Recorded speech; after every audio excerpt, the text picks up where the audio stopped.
this is Jennifer with A Crocheted Simplicity, and in this video tutorial I'm going to teach you how to crochet my knit look garter stitch scarf. If you're anything like me and you love the look of knitting but you can't knit a stitch to save your soul, then you're going to love this knit look crochet project. This beginner-friendly crochet project uses 2 basic crochet stitches and a simple 2-row pattern repeat. I made my scarf using Lion Brand Woolly's Thick and Quick, which is a super bulky yarn, so the scarf worked up really quickly. But the pattern is easily adaptable, so you can use any weight yarn you'd like. We'll talk more about that later. If you're making your scarf using a super bulky yarn like I did, you'll need the following materials. I used just under 3 balls of Lion Brand Woolly's Thick and Quick. So they were 106 yards a piece. So I used around 312 yards total. I had about 5 or 6 yards left over. That included all the fringe I added. So if you're not going to use fringe, you'll probably need somewhere right around 300 yards. You'll need a 10mm crochet hook. Gauge isn't going to be crucial for this pattern, so if you get it close, that'll work. A pair of scissors, a yarn needle to weave in those ends, a stitch marker if you have a hard time finding the first and last stitch of a row. And that's it. So go ahead and grab your supplies and I'll meet you back here and we'll start our scarf. One thing I do before I begin a scarf project is I cut my fringe first. That way if I want to work my scarf to any length, I don't have to worry about running out of yarn for my fringe. So for this knit look garter stitch scarf, I cut strands of yarn 22 inches long. And I had 1 for each stitch. So I needed 32 strands of yarn 22 inches long. After you've cut your fringe, if you're going to add fringe, go ahead and set that aside.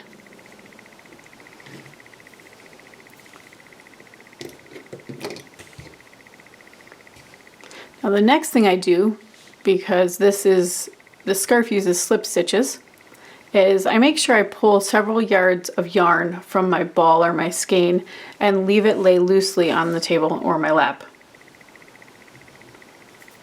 Pulling directly from the ball or the skein while you're working will cause your stitches to be tighter than you like. And with slip stitch crochet, this is really crucial. Otherwise you'll have a hard time getting your hook into your stitches in the next rounds and rows. So go ahead and grab your 10mm hook. And we're going to begin with a slip knot on your hook.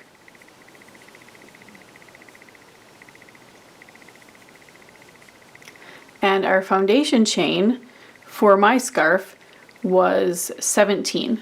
So we're going to chain 17. 3, 4, 5, 6, 7, 8, 9, 10, 11, 12, 13, 14, 15, 16, 17. I like to begin working into the chain, into the back hump. Most every single pattern I design, I always like to work in the back hump. So if you tip your chain sideways, you'll see the little ridges. That right there is the back hump that I'm referring to. If you rotate it this way, you'll see the 2 different loops.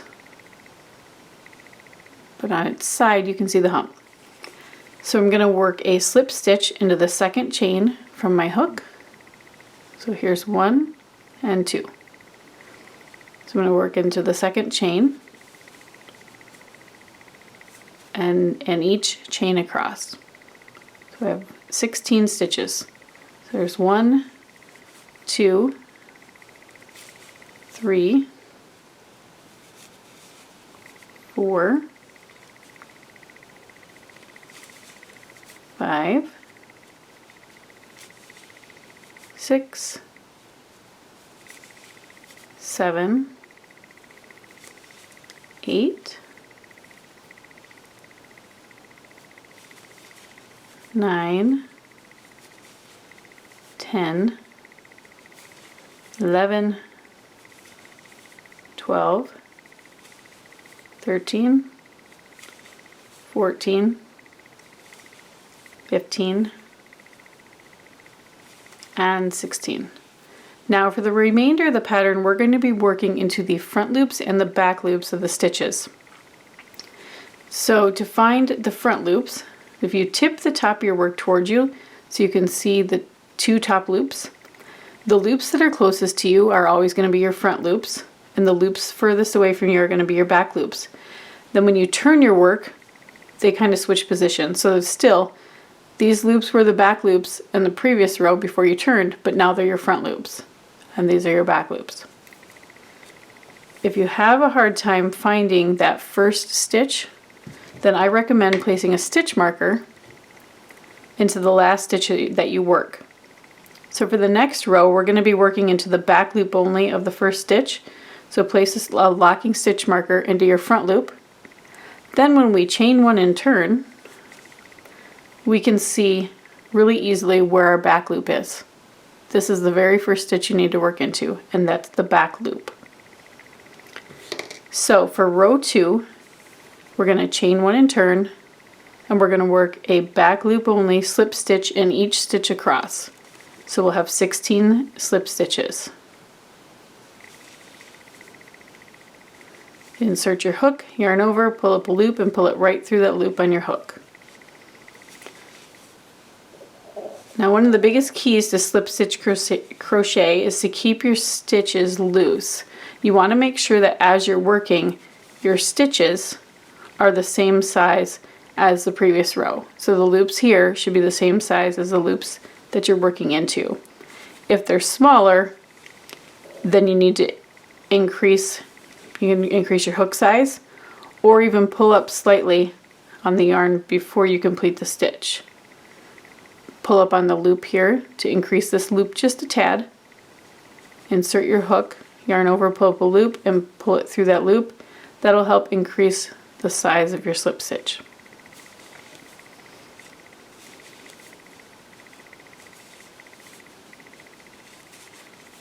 And now we've got 16 stitches.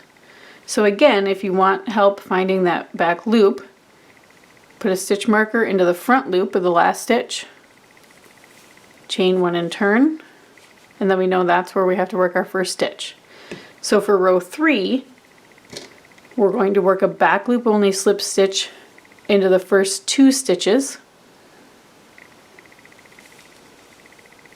There's 1 and 2, and now we're going to work front loop only slip stitches. So now instead of working into the back, we're going to work into these front loops here. Insert your hook from front to back, yarn over, pull up a loop, pull through both loops on your hook. Insert your hook from front to back, yarn over, pull up a loop, pull through both loops. There's 2, and we have to work 12. 3, 4, 5, 6, 7, 8, 9, 10, 11, and 12. And to complete the row, we're going to work a slip stitch in the last 2 back loops.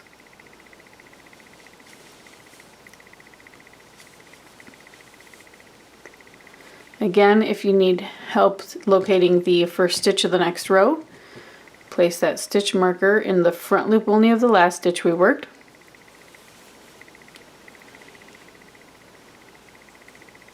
Chain one and turn. There's that first stitch. After you work a few rows, you'll be able to identify it much easier. And then we work a back loop only slip stitch in each stitch across for row 4.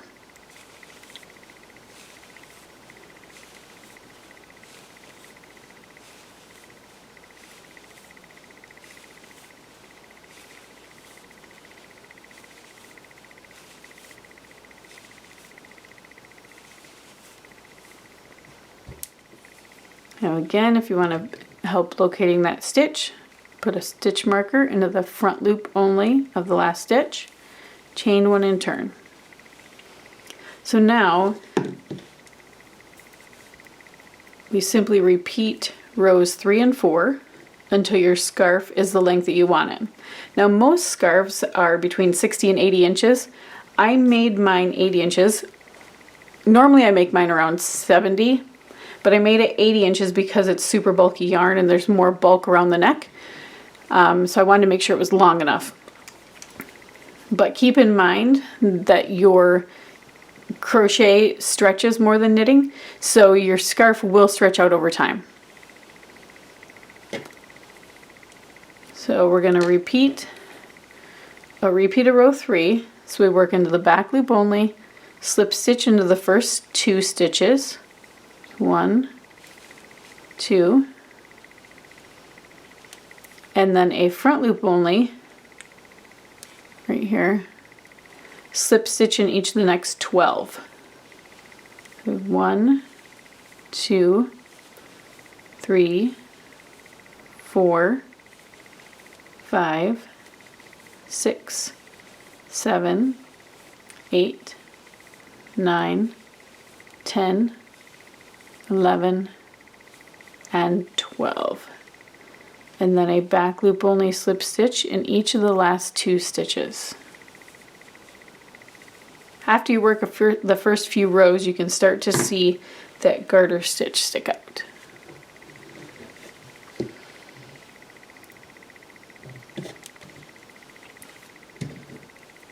Then our next row is a repeat of row 4. I'm going to place a stitch marker in the front loop only of that last stitch, chain 1 and turn, and we can see our stitches.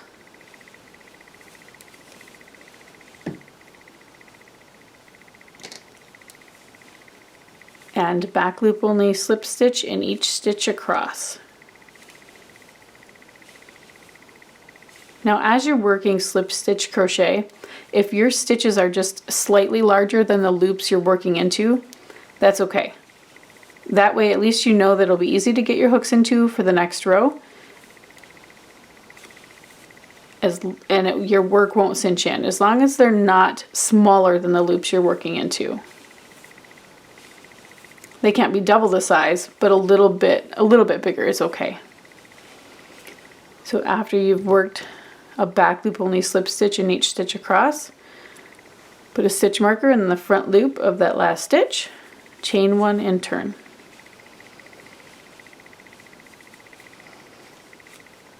Then the first 2 stitches we work a slip stitch in the back loop only, and then again we work a front loop only slip stitch into the next 12.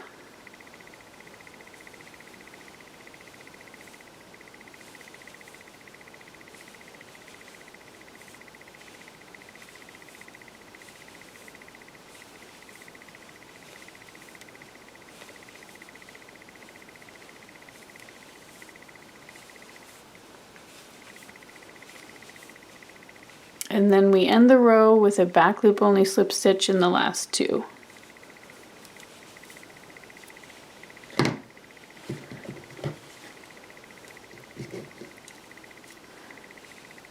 There, now it's easier to see the garter stitch popping out.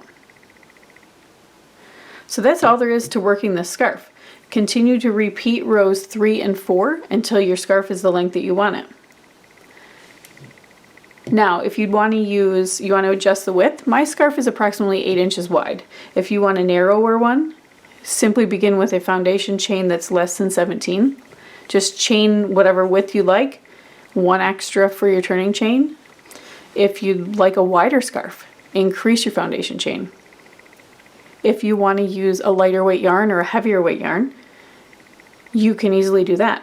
Use whatever hook size you feel comfortable with. I don't always use the hook that's recommended on the ball of yarn. So use whatever hook size you'd like, whatever yarn weight you'd like, and simply chain the width that you'd like and add 1 extra for your turning chain. It's easy as that. And then just crochet it until it's the length that you want. So I'm going to go ahead and crochet a couple more rows off camera, and then we're going to add some fringe. Now it's time to add the fringe to the end of our scarf and finish it up. So if you made your scarf to be the same size as mine and use the same number of stitches, then you should have 32 strands of fringe cut. You'll have 16 on each end of your scarf. So with the right side of your scarf facing up, the one where the garter stitch shows, we'll look at the back side. This is the back side.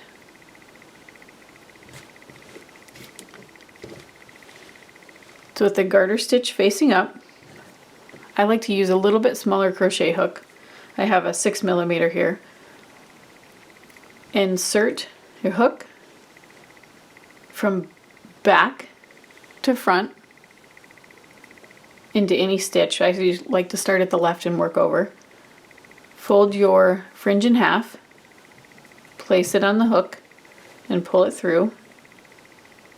I have a little bit of a loop, big enough to stick a finger or two through. You reach in, grab the ends of the yarn and pull them through. Try and keep them somewhat even before I tighten it up. And then simply pull on the two loose ends to tighten that slip knot.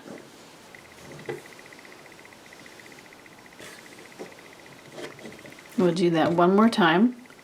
So fold your strand of fringe in half and then insert your crochet hook from back to front. Use the hook end to grab the yarn and pull it through the stitch till you have a small loop. Reach through the loop and grab the loose ends of yarn, pull them through, and then gently tug on them to tighten up that slip knot. That's all there is to adding your fringe.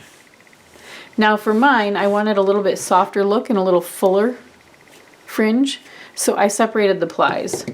To do that, it was a little tedious, but not too bad.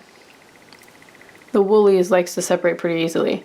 So there are 2 large plies in the Woolies yarn, and I just twisted them in the opposite direction. Twist it a little bit, and then I would pull, and then twist it a little bit more, and pull until I was all the way up to that slip knot.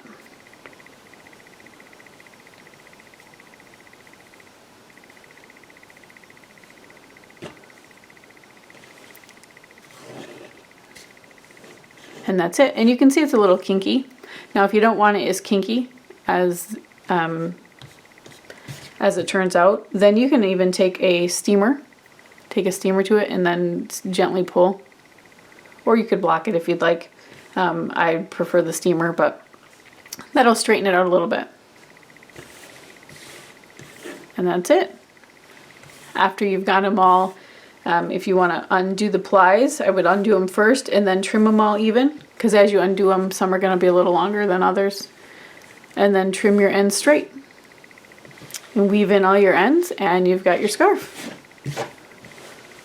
If you have any questions, feel free to comment on this video or use the contact form on my blog, www.acrochetedsimplicity.com.